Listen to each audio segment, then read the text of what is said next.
নমস্কার, আপনারা দেখছেন দিশা টিভি চ্যানেল।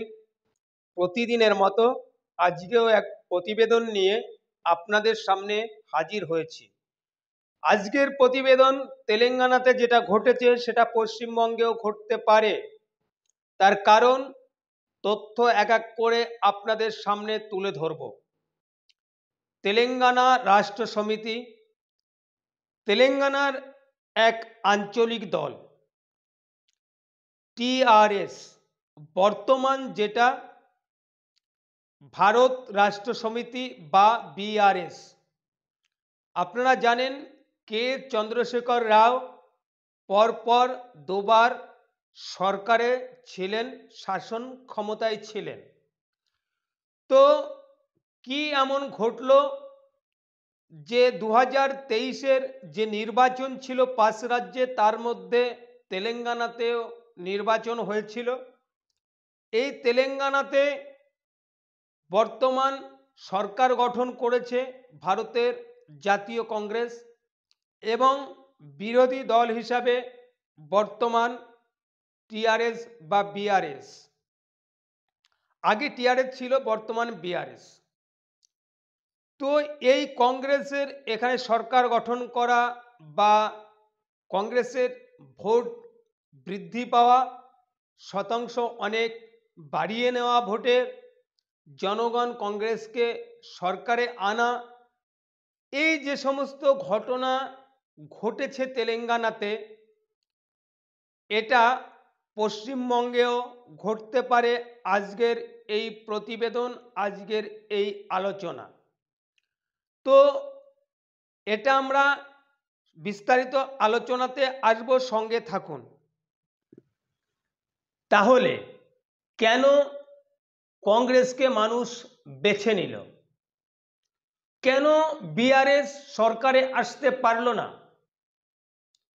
শোনা যায় যে এই তেলেঙ্গানাতে কে চন্দ্রশেখর রাও অনেক কাজ করেছেন, অনেক প্রকল্প মানুষের জন্য এনেছেন, মানুষের কাছে পৌঁছে দিয়েছেন। তারপরেও কেন সরকারে আসতে পারল না এই বিআরএস?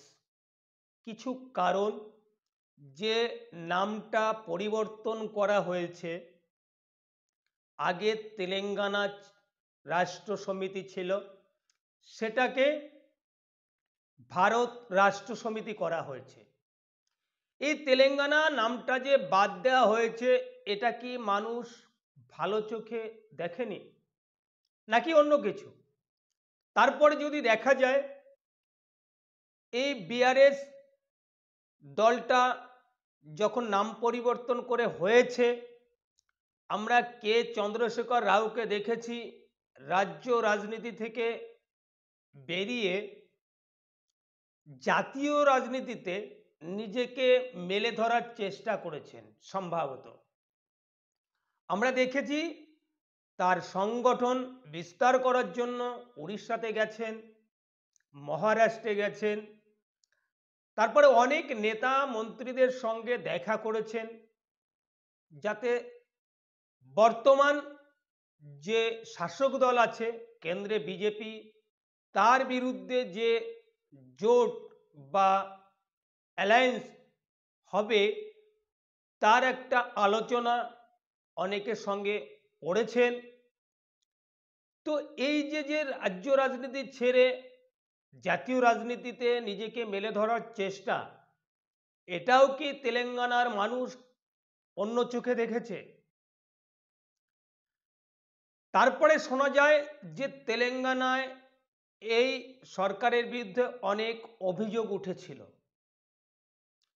এবং এই সরকার কাজও করেছিল। তাহলে ভালো কাজ করার পরেও যখন এই সরকারের বিরুদ্ধে দুর্নীতির অভিযোগ উঠেছে, তাহলে মানুষ কি এই দুর্নীতির অভিযোগটাকে বড় করে দেখেছেন, যার জন্য কে চন্দ্রশেখর রায়ের দলের এই পরিণতি হয়েছে? দেখুন, মানুষের কাজ করেছে অথচ সরকারে আসতে পারল না, তাহলে মানুষ নিশ্চয়ই এই দুর্নীতিটাকে বড় করে দেখেছে। যার জন্য এই পরিণতি হয়েছে। এবার আসি পশ্চিমবঙ্গের কথায়। পশ্চিমবঙ্গে তেলেঙ্গানার মতো হতে পারে, হবে এটা বলছি না, হতে পারে। কারণ এখানেও যে সরকার চলছে, এই সরকারের অনেক প্রকল্প জনগণের জন্য এনেছেন।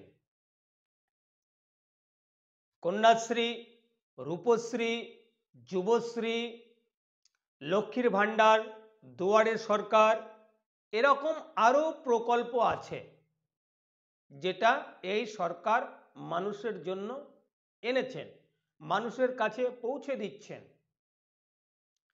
দুয়ারে সরকার আপনার অফিসে আসার দরকার নেই, আপনার কাছে পৌঁছে যাচ্ছে সরকার, সেখানে গিয়ে আপনারা আপনাদের কাজটা করে নেবেন। তো তারপরেও কেন একথা বলা হচ্ছে যে তেলেঙ্গানার মতো এখানেও এরকম হতে পারে? কেন বলছি? এখানে দুর্নীতির অভিযোগ উঠেছে, পশ্চিমবঙ্গে দুর্নীতির অভিযোগ উঠেছে, শিক্ষক নিয়োগ দুর্নীতির অভিযোগ উঠেছে, পুর দুর্নীতির অভিযোগ উঠেছে, রেশন দুর্নীতির অভিযোগ উঠেছে, ইডি সিবিআই তদন্ত করছে, তৃণমূলের অনেক নেতা মন্ত্রী জেলে আছেন। আপনারা জানেন প্রাক্তন শিক্ষামন্ত্রী জেলে আছেন, প্রাক্তন খাদ্যমন্ত্রী জেলে আছেন, এমএলএ জেলে আছেন, তৃণমূলের জেলা সভাপতি জেলে আছেন। তাহলে এই যে ইডি সিবিআই তদন্ত করছে, এই সমস্ত এমএলএ, মন্ত্রী, জেলা সভাপতি এই জেলে আছেন, এটা যদি পশ্চিমবঙ্গের মানুষ এই যে সমস্ত প্রকল্প আছে, যে সমস্ত সুযোগ সুবিধা পাচ্ছে, সেটাকে রেখে যদি এই দুর্নীতিকে বড় করে দেখে, শিক্ষক নিয়োগ দুর্নীতি, রেশন দুর্নীতি বা পুর নিয়োগ দুর্নীতি, এই সমস্ত দুর্নীতিকে যদি পশ্চিমবঙ্গের জনগণ, পশ্চিমবঙ্গের ভোটার যদি এই প্রকল্প থেকে বড় করে দেখে, তাহলে কিন্তু তেলেঙ্গানার মতো পরিস্থিতি এই পশ্চিমবঙ্গে হতেও পারে। সেটা জানা যাবে, সেটা বোঝা যাবে আগামী ইলেকশন হলে।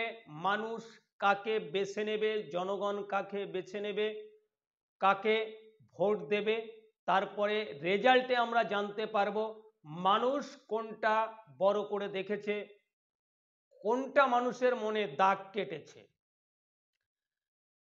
এই বলে আজকের ভিডিও শেষ করব। আমাদের ভিডিও যদি ভালো লেগে থাকে তাহলে লাইক করবেন, শেয়ার করবেন, চ্যানেলটাকে সাবস্ক্রাইব করবেন, আর আপনাদের কমেন্ট আপনারা জানাবেন, আপনাদের মতামত। নমস্কার, আজকের